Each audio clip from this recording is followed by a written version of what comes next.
Para magkaalaman, tikman na nga natin ang pangmalakasang Philly cheesesteak ng Pasig. Then magsa-start kami maglagay ng beef tallow. Isa sa secret ingredient namin, yung beef tallow, pampalasa yan. Yun yung ready to toast namin. Tapos itong onion na to, no artificial, no sugar. So itong caramelized onion namin, isa to sa napupuri kasi sobrang matrabaho. Next step, itong Aussie beef namin. Sa price na $295 for me, hindi na ako nakakita ng beef or steak na $295 lang sa ganyang karaming ingredients.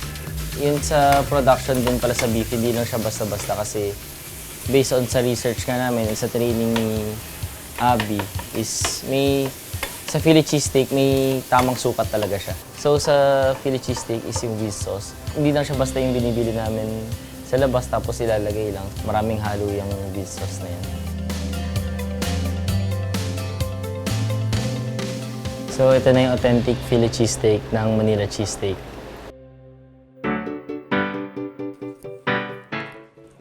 Masarap siya. Kung mahilig kayo sa sandwich na ang kalaman ng mga meat, magugustuhan nyo to. Parang mas gusto ko siya sa kanin. Ang lasa niya, talagang grabe yung lasa. Masarap po siya, ma-creamy siya. Makapal-kapal yung meat niya. Nagme-melt yung lasa niya. Baga parang sumasabog sa bibig. Masarap po siya.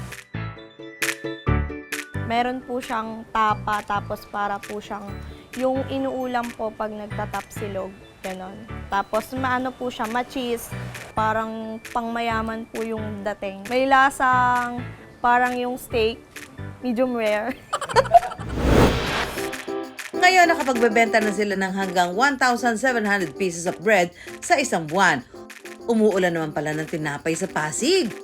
Mabibili ng 295 pesos ang Philly cheesesteak, 315 pesos naman ang steak sandwich, habang ang Manila Hit ay 335 pesos. Pero dahil Pinoy tayo, syempre hindi pwedeng walang kanin. Presenting ang cheesesteak rice. Ito gusto ko. Yung rice version. Solid yung beef. Talaga namang bakang-baka. Mahirap pumili dahil pareho siyang masarap. Pero yung mas gusto ko ang may rice.